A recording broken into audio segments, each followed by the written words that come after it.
Today we're at the Dorado County Historical Museum. Historical in its own right because it's been here since 1974. Mary Cory is the administrator of the museum, and she's been here a week or two as well. Mary, how long have you been here? I started in 1999, So that's almost 24 years. Right? it's a long time. And I'd like to say this, going in, if you've been here, doesn't matter when, you need to come back. You need to bring your family back because they change stuff all the time. That's Mary's job, to keep this place fresh. Dorado County is so steeped in history, and that's what they try and highlight as the best of the history of Dorado County. So where are we right now, Mary? We're here looking at a new exhibit that the museum has put into place, and it's a history of the wagon road to Lincoln Highway in Dorado County. This is the Highway 50 corridor that we all know running east-west through Dorado County. It started off as a wagon road coming from the Carson Valley, and this was one of the main routes leading gold miners into California after gold discovery. In 1849, when the 49ers were arriving, they came into California this way because Coloma, where gold was discovered, is only 8 miles from here. We have some artifacts reflecting this early use of that corridor.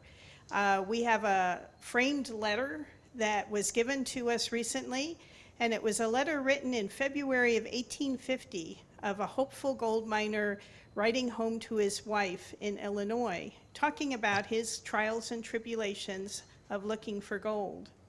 We have another artifact on display that we call a signature quilt, and that was donated to the museum by the family who said that it came with their ancestor to California, and each one of the quilt blocks has a name in iron-based ink written in it, and we think those names are from the woman's family or friends back home, and they gave her this quilt to remember them by. Most people did not make that trip back home very frequently. Certainly when you were depending on wagon, it was quite an arduous trip. And it wasn't until the railroads were running that people returned more frequently. How long did the trip take, average in the wagon?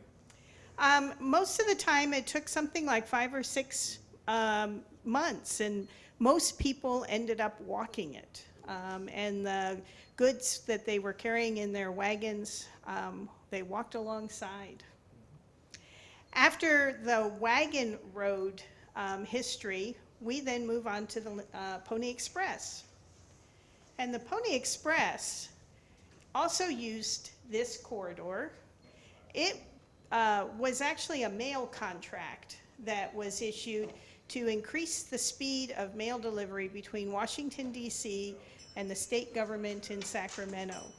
And this mail delivery was done by a company who set up a whole series of stations between St. Joseph, Missouri and Sacramento where horses and riders could be changed.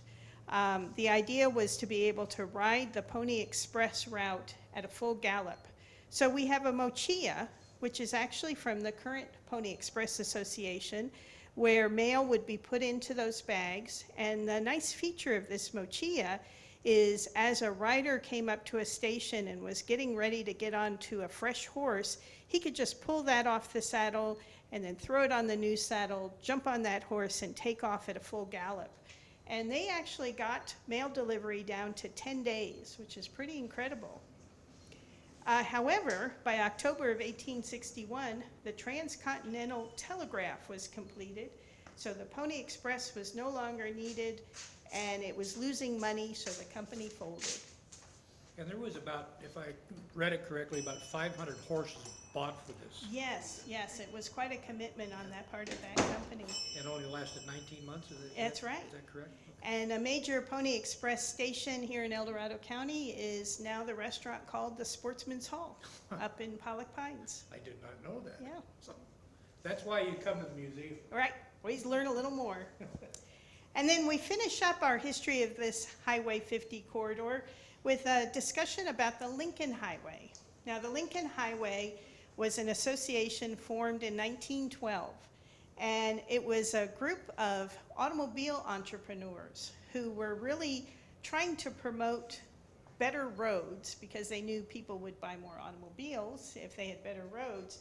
So the Lincoln Highway stretched from New York City to San Francisco, and it actually utilized existing wagon roads. And what they were encouraging was each state to pave a section of that road. And it really worked. There was quite an outcry from the populace to get these roads paved. And on exhibit, we do have a core sample from El Dorado County of what that paving looked like. We have also on display a duster. There was quite a recreational activity to take an early automobile on the old Lincoln Highway, and crossing Echo Summit was in itself quite a feat. There was a lady in 1909 named Alice Ramsey, and she was sponsored by the Maxwell Automobile Company to do a coast-to-coast drive. And she started in New York City, and she ended up in San Francisco. And she and 3 of her friends took this trip very successfully. And she describes the trip, including her trek through El Dorado County, in a book she called Veil, Duster, and Tire Iron.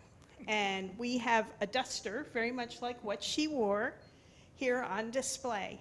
So really quite a feat. And some of those old treks up and over Echo Summit you feature in the series that you produced called Touch the Past. Yes, we do. Yeah, and Yes. that's very Yes. interesting, because Yeah. if you take a look at that, they had to get off to the side to let somebody else, I mean, it's really interesting. Yeah. So that's a early good photographs. feature to watch if you can. It's called Touch the Past, and those are available here at the Yes, they museum. are. Yes, okay.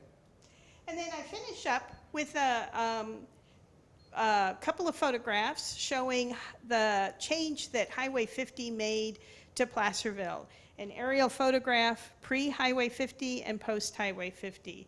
And that's the 4-lane Highway 50 that was completed in 1955. Prior to that, Main Street was our main state highway. And to actually construct that highway through Placerville, a road of houses was removed. Several of those houses were actually moved, like the Shakespeare Club, but most of those were demolished. So interesting how our transportation system kind of reflects the changes. So that was a really great visit, I guess you will, to the Highway 50 corridor, Mary, and I think you got some more cool stuff for us. So why don't you explain what we're going to look at next? Okay, what we've got now on exhibit, this is a recent addition to this exhibit, is a baseball uniform that it boldly declares the Bartletts. This baseball uniform was worn here in El Dorado County in Placerville, and it was the Placerville Bartletts that played baseball. It was actually a team that was part of a semi-pro foothill league that played all over in the 1920s, 30s, and 40s. And one of the reasons we have it in this exhibit about agriculture is because the Bartletts was their name because El Dorado County grew so many Bartlett pears, and they were packed at the Placerville Fruit Growers facility in Placerville. And at one point, that was the largest pear packing facility in the United States.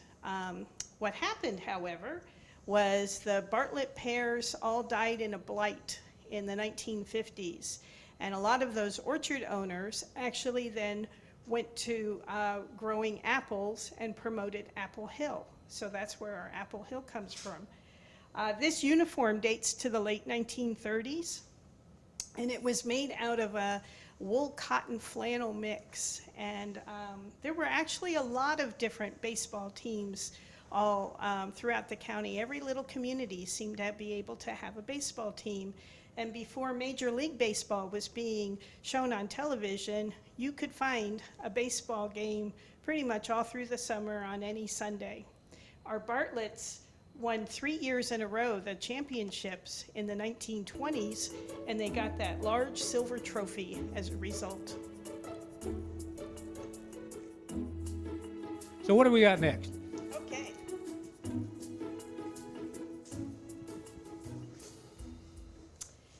We have a recent donation to the museum of an interesting artifact with quite a story behind it.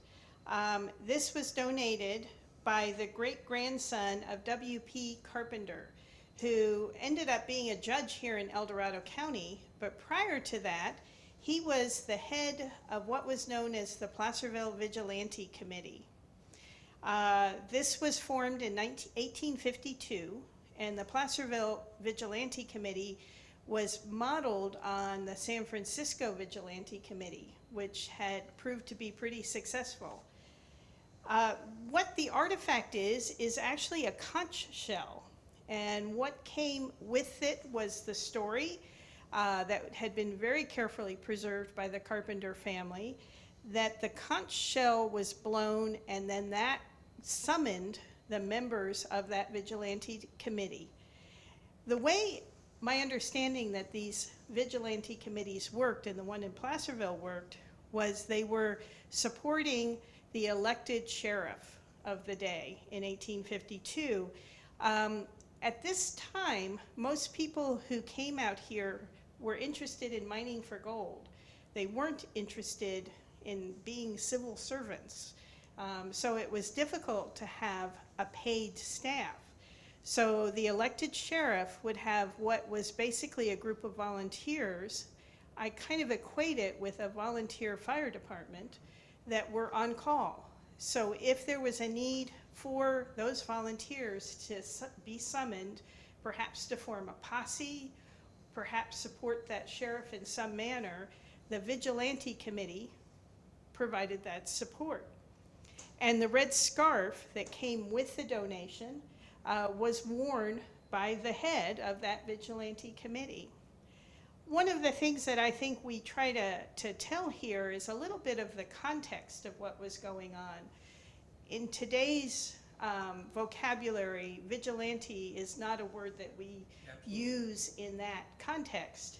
In 1852, vigilante had a different connotation, I guess you could say, so that these men were working as part of law enforcement when needed. So in those days, that was an honorable thing, and today it's not so much. Absolutely, absolutely. It's Very interesting interesting. how things have changed. Absolutely. Yeah, very interesting. The red scarf was just the leader of the group? That's my understanding, Okay. and that was held by the Carpenter family through multiple generations. Is there any way of knowing how the sound of the conch shell, how far that would travel? I have not tried it. Okay. I'm actually a little skeptical that it would have been loud enough to summon people. It wasn't quite like our bell tower in the middle of Main Street. Yeah, but you didn't have freeway May noise have and been, stuff back that's then. true. May have been more symbolic. Very interesting. There again, it's interesting that, vigilante then versus vigilante now is day and night. So thanks, Mary. That's a great display. Thank you.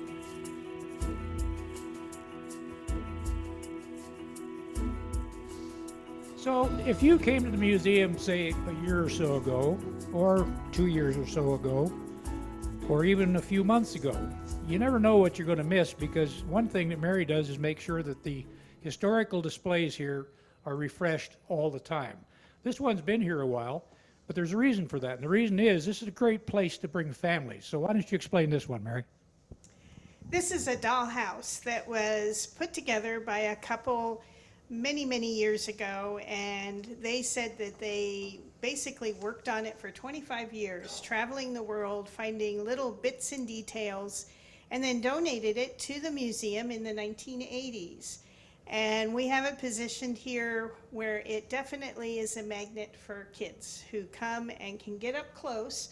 You can see there's plexiglass doors, so they can't get in and touch anything, but they can see really well. And it's a lot of fun to kind of stand there and look for the little details that really catch their eye. So I would have to imagine then that most of the furnishings in this are handmade? I think quite a few of them Wow. are, yeah. Look at the detail, that's just amazing. That's amazing. So again, it's the kind of thing, hey, bring your kids because they love something like this.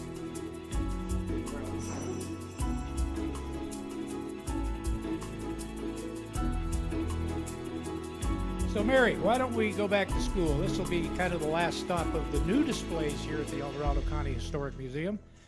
And back to school? Gosh, I'm not sure I like the sound of that. Where are we now? Well, here we're talking about one-room schoolhouses in El Dorado County. The museum has several artifacts relating to schools. We have some desks, a couple from Latrobe and another desk from Pino Grande. And these were the old-fashioned desks with a space for the inkwell, and they were just nailed to the ground. None of this actual moving desks around that we have today. There's a photograph in the case of the Mosquito one-room schoolhouse, which had 7 kids in it, and that was taken in about 1905. And we also have another picture of the Uppertown Placerville School, which was taken in 1906. Quite a contrast between the two.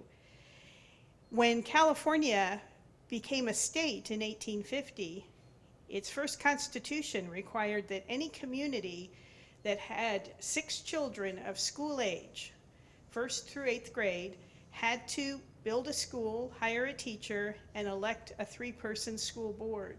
So here in El Dorado County, as in other communities all over California, there were a number of these one-room schoolhouse districts.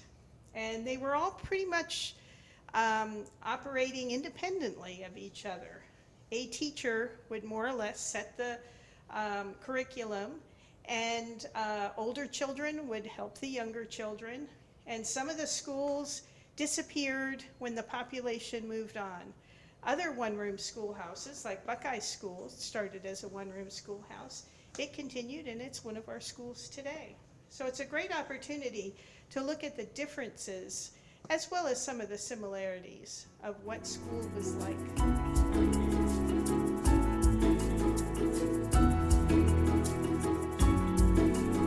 You know, this has been an absolutely wonderful afternoon with Mary Cory, Administrator of the El Dorado County Historical Museum. And we started with the Highway 50 corridor, and I think we'll end that way because this is a photograph just recently donated, if I understand, of the old Lincoln Highway, and over towards Mary is actually the American River. So, Mary, thank you so much for your time today. It's been an absolutely wonderful afternoon. And the thing is, again, if you've been here before, that doesn't mean you shouldn't come back. It's a great family place. It's loaded with history, just like El Dorado County is. So come back and see the El Dorado County Historical Museum. They've got a wonderful series of programs they produce called Touch the Past, which talks about some of these old days on Highway 50, talks about downtown Placerville. It talks about all kinds of stuff of the olden days. So again, from the El Dorado County Historical Museum, this is Channel 2 with Mary Cory, the Administrator.